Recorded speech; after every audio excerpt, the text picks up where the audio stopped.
ನಮಸ್ತೆ ಅಮ್ಮ. ನಮಸ್ಕಾರ. ನಿಮ್ಮ ಹೆಸರು ಹೇಳಿ ಅಮ್ಮ. ನನ್ನ ಹೆಸರು ವಿಜಯಲಕ್ಷ್ಮಿ ಅಂತ. ವಿಜಯಲಕ್ಷ್ಮಿ ಅಮ್ಮ. ನಾನು ಅಂಕಣದೊಡ್ಡಿಯಿಂದ ಬರ್ತಾ ಇದ್ದೀನಿ. ಅಂಕಣದೊಡ್ಡಿ ಗ್ರೀನ್ ಲೈಫ್ ಇಲ್ಲಿ ಇದೆ ಅಂತ ಹೇಗ್ ಗೊತ್ತಾಯ್ತಮ್ಮ? ರಾಮಕೃಷ್ಣಗೌಡ ಅಂತ ಮುಟ್ಟು ಕಲ್ಮುಟ್ಟಿ ದೊಡ್ಡಿಯವರು, ನಮ್ಮೂರು ಪಕ್ಕದವರು, ಅವ್ರು ಬರ್ತಾ ಇದ್ರು. ಅವ್ರು ಬಂದು ನನ್ಗೆ ಹೇಳಿದ್ರು, ಈ ರೀತಿ ಐತೆ ವಿಜಯಮ್ಮ, ಬನ್ನಿ ನೀವು ಮನೇಲೆ ಸುಮ್ನೆ ಕೂತ್ಕೋಬೇಡಿ, ನೀವು ಬನ್ನಿ, ನಿಮ್ ಕಾಲು ಮತ್ತೆ ನಿಮ್ ಬೆನ್ನೋ ಸಮಸ್ಯೆ ಇತ್ತು, ಕಾಲ್ ನೋವು ಸಮಸ್ಯೆ ಇತ್ತು, ಗ್ಯಾಸ್ಟ್ರಿಕ್ ಎಲ್ಲ ಸುಮಾರು ಸಮಸ್ಯೆಗಳು, ನೋವು ತುಂಬಾನೇ ನನ್ಗೆ ನೋವು ಆಳವಾಗಿ ಬೇರೂರ್ ಬಿಟ್ಟಿತ್ತು, ನಡೆಯಕ್ ಆಗ್ತಿರ್ಲಿಲ್ಲ. ಆಳವಾಗಿ ಬೇರೂರಿತಂತೆ ನೋವು, ಗ್ಯಾಸ್ಟ್ರಿಕ್, ಬೆನ್ನು ನೋವು, ಕಾಲ್ ನೋವು, ಹೆಜ್ಜೆನೆ ಹಾಕಕ್ ಆಗ್ತಿರ್ಲಿಲ್ಲ ನನಗೆ, ಅಷ್ಟು ನೋವಿತ್ತು. ಆಮೇಲೆ ಸ್ಪೈನಲ್ ಕಾರ್ಡ್ ಆಪರೇಷನ್ ಆಗಿ 1 ವರ್ಷ ಆಗಿತ್ತು ನನ್ಗೆ, ಸ್ಪೈನಲ್ ಕಾರ್ಡ್ ಆಪರೇಷನ್ ಆಗಿ.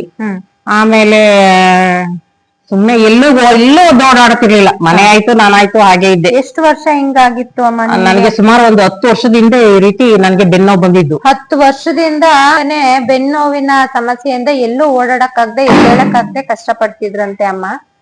ಹಾಸ್ಪಿಟ್ಲ್ಗೆಲ್ಲ ಅಯ್ಯೋ ಬೇಕಾದಷ್ಟು ತೋರಿಸಿದೀನಿ, ಎಲ್ಲಾ ಕಡೆನೂ ಹೋಗಿದ್ದೀನಿ. ಧರ್ಮಸ್ಥಳ 4 ಸಲ ಹೋಗಿದ್ದೀನಿ ಪರೀಕ್ಷಾಕ್ಕೆ, ಅಲ್ಲಿಂದ ಹುಬ್ಳಿ, ಹುಬ್ಳಿವರೆಗೂ ನವಲಗುಂದ ನರಗುಂದ ಅಂತ ಇದೆಯಲ್ಲ, ಅಲ್ಲಿ ಹೋಗಿದ್ದೀನಿ. ಆಯುರ್ವೇದಿಕ್ ಪ್ರಾಡಕ್ಟ್ ಅದನ್ನು ಅಲ್ಲಿ ತಗೊಂಡಿದೀನಿ, ಆದ್ರೆ ಏನು ಸರಿ ಹೋಗ್ಲಿಲ್ಲ ನನಗೆ, ಏನು ಗುಣ ಆಗ್ಲಿಲ್ಲ. ಸುಮಾರು ಹಣ ಎಷ್ಟು ಖರ್ಚಾಗಿತ್ತಮ್ಮ? ಅಯ್ಯೋ ಲಕ್ಷಾಂತರ ಆಗೋಗೈತಿ, ಲಕ್ಷಾಂತರ ಹಣ ಖರ್ಚು ಮಾಡಿದ್ದಾರೆ ಅಮ್ಮ, ಆದ್ರೂ ಏನು ಗುಣ ಆಗ್ಲಿಲ್ಲ. ಈ ಊರೆಲ್ಲ ಬೇರೆ ಹುಬ್ಳಿವರೆಗೂ ಹೋಗಿ ತೋರ್ಸ್ಕೊಂಡ್ ಬಂದ್ರು ಏನು ಗುಣ ಕಾಣ್ಲಿಲ್ಲ. ಇಲ್ಲಿ ಬಂದು ಎಷ್ಟು ದಿವ್ಸಕ್ಕೆ ಅಮ್ಮ ನಿಮ್ಗೆ ಎಷ್ಟು ಭಾಗ ಕಡಿಮೆ ಆಯ್ತು? ಅಂದ್ರೆ 100 ಭಾಗದಲ್ಲಿ ಎಷ್ಟು ಭಾಗ ಕಡಿಮೆ ಆಯ್ತು, ಎಷ್ಟು ದಿನಕ್ಕೆ ಕಡಿಮೆ ಆಯ್ತು? ನಾನು ಸೆಪ್ಟೆಂಬರ್ 6ನೇ ತಾರೀಕು ಇಲ್ಲಿ ಬಂದಿದ್ದು. ನಾನು ಸೆಪ್ಟೆಂಬರ್ 6ನೇ ತಾರೀಕು ಅಕ್ಟೋಬರ್ 6ನೇ ತಾರೀಕು ಬಂದಿದ್ದು. ನಾನು ಬಂದು ನಾನು ಇಲ್ಲಿ ಥೆರಪಿ ತಗೊಂಡು ನನಗೆ ಒಂದು 8 ದಿನಕ್ಕೆ ನನಗೆ ಏನೋ ಪರವಾಗಿಲ್ವಲ್ಲ, ಹೆಜ್ಜೆ ಹಾಕ್ಬೋದು.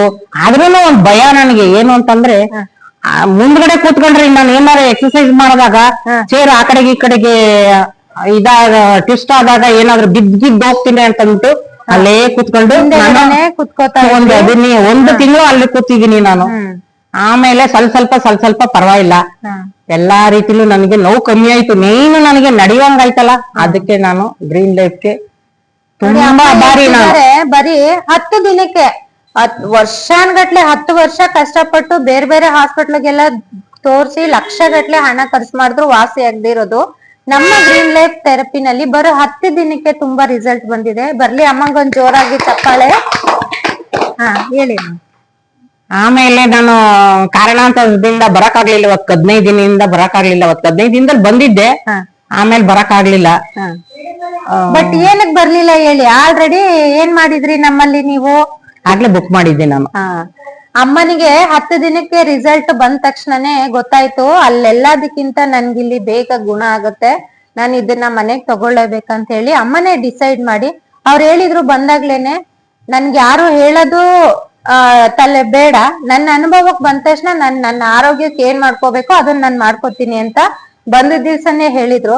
ಅದೇ ತರ ನಾವ್ ಕೇಳ್ದೇನೆ ಅಮ್ಮ ನಾನ್ ಇವತ್ತು ಮ್ಯಾಟ್ ಬುಕ್ ಮಾಡ್ತಾ ಇದ್ದೀನಿ ನನಗೋಸ್ಕರ ಮತ್ತೆ ನನ್ ಕುಟುಂಬಕ್ಕೋಸ್ಕರ ಅಂತ ಹೇಳಿ ಅಮ್ಮ ಈ ಆಫರ್ ತುಂಬಾ ಚೆನ್ನಾಗಿದೆ. ಒಂದು ಬಿಗ್ ಮ್ಯಾಟ್ ಪರ್ಚೇಸ್ ಮಾಡಿದ್ರೆ ನಮ್ಮಲ್ಲಿ ಉಳ್ದಂತ ಎಲ್ಲಾ ಪ್ರಾಡಕ್ಟ್ ಗಳು ಫ್ರೀ ಇರುತ್ತೆ. ಆಯುರ್ವೇದಿಕ್ ಪ್ರಾಡಕ್ಟ್ ಅದೆಲ್ಲ ನವೆಂಬರ್ 1 ಕನ್ನಡ ರಾಜ್ಯೋತ್ಸವ ಅಂತ ಆಫರ್ ಬಿಟ್ಟಿದ್ರು.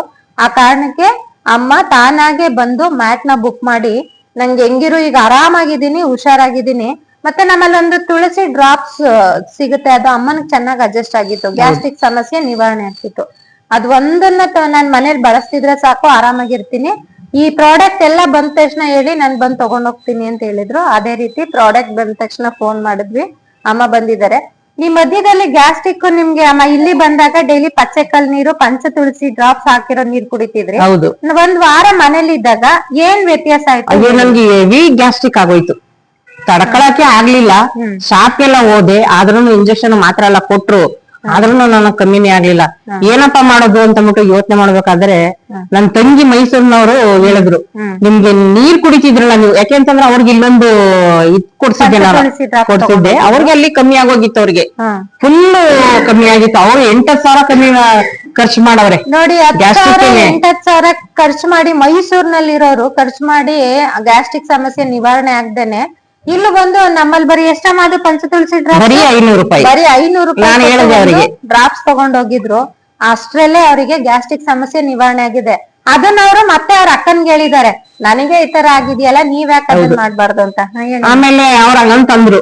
ಆಮೇಲೆ ನಿಮಗೆ ಫೋನ್ ಮಾಡ್ದೆ ನಾನು, ಮೇಡಮ್ ಹಿಂಗ ಆಗೋಗೈತೆ ನನ್ಗೆ, ಅಲ್ಲಿಂದಾನು ಬರಕ್ ಆಗ್ತಾ ಇಲ್ಲ ನನ್ಗೆ, ಹಿಂಗ್ ಮಗ ಬರ್ತಾನೆ ಹಿಂಗ್ ಬಿಟ್ಬಿಟ್ಟು ಹೊಟ್ಟೈತಾನೆ, ತಿರ್ಗಿ ಈ ಕಡೆ ಹೋಗೋದಕ್ಕೆ ನನ್ಗೆ ನಮ್ಮಕ್ಕೆ ಆಯ್ತೈತೆ, ಈಗ ಏನ್ ಮಾಡೋದು ಮೇಡಮ್ ಅಂತಂದಕ್ಕೆ ನೀವ್ ಅಂತಂದ್ರಿ, ನಿಮ್ಗೆ ಏನ್ ಬೇಕು ಹೇಳಿ ನಾನು ಕೊಟ್ ಕಳಿಸ್ತೀನಿ ನಾನು ಯಾರಾದ್ರೂ ಬಂದ್ರೆ ಅಂತ ಅಂದ್ಬಿಟ್ಟು ನೀವ್ ಅಂತಂದ್ರಿ. ನನಗೆ ಒಂದು ಪಚ್ಚೆಕಲ್ ಕೊಡಿ, ಆ ನೀರ್ ನನಗೆ ಅಡ್ಜಸ್ಟ್ ಆಗೈತೆ ಒಂದು, ಆಮೇಲೆ ತುಳಸಿ ಡ್ರಾಪ್ಸ್ ಅದೊಂದ್ ಕೊಡಿ ಅಂತ ಅಂದೆ. ಆಮೇಲೆ ನೀವೇ ಹೇಳಿದ್ರಿ ಇಲ್ಲ ತ್ರಿಫಲಾನು ಕೊಟ್ಟು ಕಳಿಸ್ತೀನಿ ನಾನು ನಿಮ್ಗೆ ಅಂತ ಹೇಳಿದ್ರಿ. ನಾನು ಅದು ಮೂರನ್ನೂ ಉಪಯೋಗಿಸ್ತಾ ಇದ್ದೀನಿ.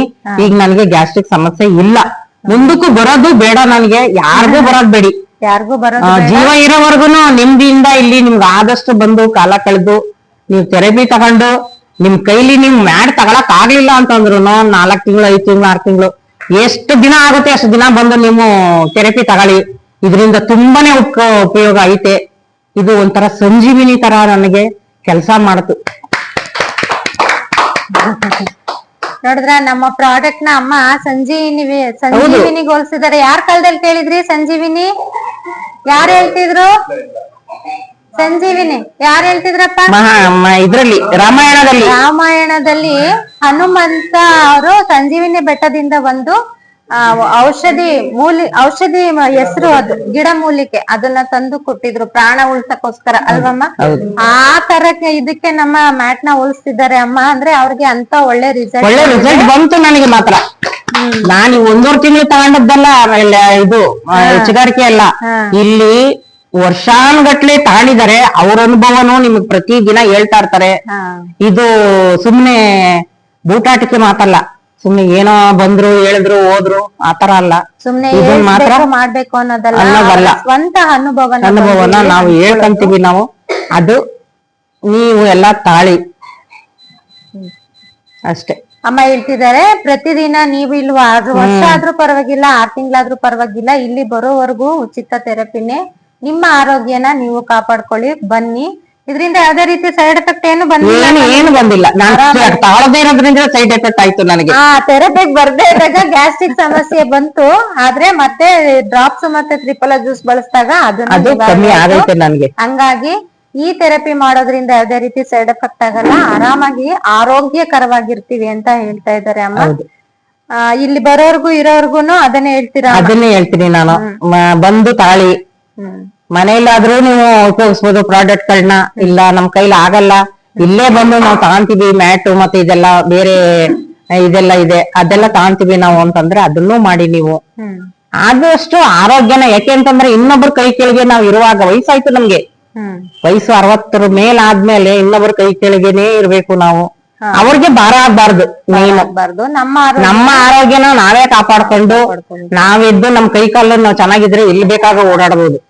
ಇವಾಗ ಅಂದ್ರೆ ಊಟ ಚೆನ್ನಾಗ್ ಮಾಡ್ತಿದ್ದೀರಾ, ನಿದ್ದೆ ಚೆನ್ನಾಗ್ ಬರ್ತಾ ಇದೆ, ಸ್ವಲ್ಪ ಮಟ್ಟಗಾದ್ರೂ ಓಡಾಡ್ತಾ ಇದೀನಿ, ಮನೇಲೆ ಓಡಾಡ್ಕೊಂತೀನಿ ನಾನು. ಇಲ್ಲಿಂದ ಅಲ್ಲಿವರೆಗೂ ನನಗೆ ಪ್ಯಾಸೇಜ್ ಇದೆ, ಅಲ್ಲಿಂದ ಸುಮಾರು ಒಂದು 30-40 ಸಲ ಓಡಾಡ್ತೀನಿ. ಬೆಳಿಗ್ಗೆ ಸಾಯಂಕಾಲ 2 ಟೈಮ್ ಓಡಾಡ್ತೀನಿ. ನಡೆಯಕ್ಕೆ ಆಯ್ತಿರ್ಲಿಲ್ಲ. ರುಕ್ಮಿಣಿ ಮೇಡಮ್ ಅವರು ನನಗೆ ಅಲ್ಲಿ ಮೇಲಿಂದ ಬರ್ಬೇಕಾದ್ರೆ ಕೈ ಹಿಡಿದು ಕರ್ಕೊಂಡ್ಬಂದು ಚೇರಲ್ಲಿ ಕೂರ್ಸಿದ್ರು ನನಗೆ. ಅದೊಂದು ನಾನು ಇವತ್ತು ನೆನ್ಕಂತೀನಿ, ನಾನು ಗ್ರೀನ್ ಲೈಫ್ ನಾನು ನೆನ್ಕಂತೀನಿ. ನಡಿಯಕ್ಕೆ ತುಂಬಾನೇ ಕಷ್ಟ ಇತ್ತು. ಮಾಡಿ ವಿನ್ ಆಗಿದ್ದಾರೆ ಅಮ್ಮ ಮ್ಯೂಸಿಕಲ್ ಚೇರ್ ಅಲ್ಲಿ. ಅದ್ರಲ್ಲೂ ಚಿಕ್ಕವರು ದೊಡ್ಡವರು ಅಪ್ಪಂದ್ರು ಎಲ್ಲಾರ ಮಧ್ಯದಲ್ಲಿ ಅಮ್ಮ ಮ್ಯೂಸಿಕಲ್ ಚೇರ್ ಅಲ್ಲಿ ಗೆದ್ದಿದ್ದಾರೆ. ನಡಿಯಕ್ಕೆ ಆಗದೆ 10 ವರ್ಷ ಬೆಡ್ ರಿಡನ್ ಆಗಿದ್ದಂತ ಅಮ್ಮ ಇವತ್ತು ಇಷ್ಟು ಚೆನ್ನಾಗಿ ಓಡಾಡ್ಕೊಂಡು ಇಲ್ಲಿ ಕಲ್ಚರಲ್ ಪ್ರೋಗ್ರಾಮ್ಸ್ ಅಲ್ಲಿ ಪಾರ್ಟಿಸಿಪೇಟ್ ಮಾಡಿ ವಿನ್ ಆಗಿ, ಜೊತೆಗೆ 1.5 ತಿಂಗಳಲ್ಲೇನೆ ನಮ್ಮ ಮ್ಯಾಟ್ ನ ಮನೆಗೆ ತಗೋತಾ ಇದ್ದಾರೆ. ಅಮ್ಮನ ಕುಟುಂಬಕ್ಕೆ ಒಳ್ಳೆ ಆರೋಗ್ಯ ಸಿಗ್ಲಿ ಅಂತ ಬೇಡ್ಕೊತೀನಿ. ಧನ್ಯವಾದಮ್ಮ. ಇನ್ನೊಂದು, ಇವತ್ತು ನಾನ್ ತಗೊಂಡು ಹೊರಟೋಗ್ಬೋದು, ಆದ್ರೆ ನನ್ನನ್ನು ಮರಿಬೇಡಿ. ಅಯ್ಯೋ ಇಲ್ಲ ಅಮ್ಮ, ಯಾಕೆ ಹೇಳ್ತಾ ಇದ್ದೀನಿ ಅಂತಂದ್ರೆ, ನೀವ್ ಏನೇ ಒಂದು ಫಂಕ್ಷನ್ ಮಾಡಿದ್ರು ನನ್ ಕರೀರಿ. ಬೆಳಗಿಂದ ಸಾಯಂಕಾಲದವರೆಗೂ ಬೇಕಾದ್ರೆ ಹಿಂಗೆ ಕೂತಿರ್ತೀನಿ ನಾನು ಆರಾಮಾಗಿ. ಎಲ್ಲ ಎಲ್ಲ ಎಲ್ಲ ಯಾಕೆ ಅಂತಂದ್ರೆ ಎಲ್ಲಾ ಇದನ್ನು ನನಗೆ ಕೊಟ್ಟಿದ್ದೀರಲ್ಲ, ಆರೋಗ್ಯ ಭಾಗ್ಯನ ಅದಕ್ಕೋಸ್ಕರ ನಾನು ಹೇಳ್ತಾ ಇರೋದು. ಕರಿತೀವಿ ಅಮ್ಮ. ನೋಡಿ ಇಲ್ಲೇ ಇದಾರೆ ಮಂಜುನಾಥಪ್ಪ, 3.5 ವರ್ಷದ ಕಸ್ಟಮರ್. ಅದನ್ನೇ ಹೇಳ್ತಾ ಇರೋದು, ಅವ್ರ್ ನೋಡ್ಬಿಟ್ಟು ಹೇಳ್ದೆ ನಾನು. 1.5 ವರ್ಷದ ಕಸ್ಟಮರ್. ಇಲ್ಲ ಜಾಸ್ತಿನೇ ಅಲ್ವಪ್ಪ, 2 ವರ್ಷ ಆಗಿರ್ಬೇಕತ್ತತ್ರ. ಹಂಗಾಗಿ ನಾವು ಮರೆಯಲ್ಲ ಅಮ್ಮ, ನೀವೇ ನಮ್ ದೇವ್ರಿದ್ದಂಗೆ. ಪ್ರತಿದಿನ ದೇವ್ರನ್ನ ನೆನ್ಸ್ಕೊತಾ ಇರ್ತೀವಿ. ನೀವ್ ಹೆಂಗೆ ಗ್ರೀನ್ ಲೈಫ್ ನಮ್ಮ ದೇವ್ರು ಅಂತೀರೋ ಅದೇ ತರ ನೀವು ನಮ್ಗೆ ದೇವ್ರು. ಇಲ್ಲಿ ಬರುವಂತ ಅಪ್ಪ ಅಮ್ಮನೇ ನಮಗ್ ದೇವ್ರಾಗಿರೋದ್ರಿಂದ ಖಂಡಿತ ಫೋನ್ ಮಾಡ್ತೀವಿ, ಬನ್ನಿ ನಮ್ಗೂ ಆಶೀರ್ವಾದ ಮಾಡಿ ಹೋಗಿ. ನೀವು ಇಲ್ಲೆಲ್ಲ ಬಂದು ಖುಷಿಯಾಗಿ ಮಾಡು. ಹೌದು, ಅಣ್ಣನ್ಗೆ ಅದನ್ನೇ ಹೇಳ್ದೆ ನಾನು, ಅಣ್ಣ ಅಲ್ಲಿ ಇಲ್ಲಿ ಹೋಗ್ಬೇಡಿ, ನೀವು ಬನ್ನಿ, ಇಲ್ಲಿ ಬಂದು ನೋಡಿ. ನೀವು ತಿಂಗಳಾನ್ಗಟ್ಲೆ ನೋಡ್ಬಿಟ್ಟು ನಿಮ್ಗೆ ಆರೋಗ್ಯ ಸಿಕ್ಕುತ್ತೆ, ನೀವು ಇಲ್ಲಿ ಬನ್ನಿ ನೀವು ಅಂತ ಮುಟ್ಟನೆ ನಾನು ಹೇಳ್ದೆ ಅಣ್ಣನ್ಗೆ. ಆಯ್ತು ಬಿಡವ ಬರ್ತೀನಿ ನಾನು ಅಂತ ಅಂತಂದ್ರು. ಫೈನಲ್ ನಿಮ್ ಬಾಯಲ್ಲಿ ಸರ್ ಬಗ್ಗೆ ಮೇಡಮ್ ಬಗ್ಗೆ 1-2 ಮಾತು ಹೇಳ್ಬಿಡಿ. ಅವರು ಈ ದೇವಸ್ಥಾನದ ದೇವರು. ಸರ್ ಈ ದೇವಸ್ಥಾನದ ದೇವರು.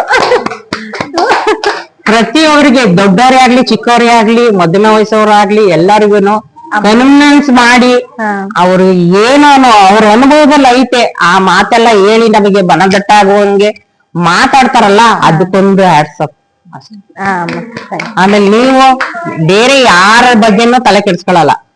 ನೀವ್ ಏನ್ ಮಾಡ್ಬೇಕು ಕರ್ತವ್ಯನ ಅದನ್ನ ಮಾಡ್ಕೊಂಡು ಹೋಗ್ತಾ ಇದ್ದೀರಾ. ಇದೇ ರೀತಿ ಮುಂದುವರಿಲಿ, ಗ್ರೀನ್ ಲೈಫ್ಗೆ ಒಳ್ಳೆ ಹೆಸರು ಬರ್ಲಿ. ಧನ್ಯವಾದ ಅಮ್ಮ, ತುಂಬಾ ಚೆನ್ನಾಗಿ ಮಾತಾಡಿದ್ರಿ. ಒಳ್ಳೇದಾಗ್ಲಿ ಅಮ್ಮ.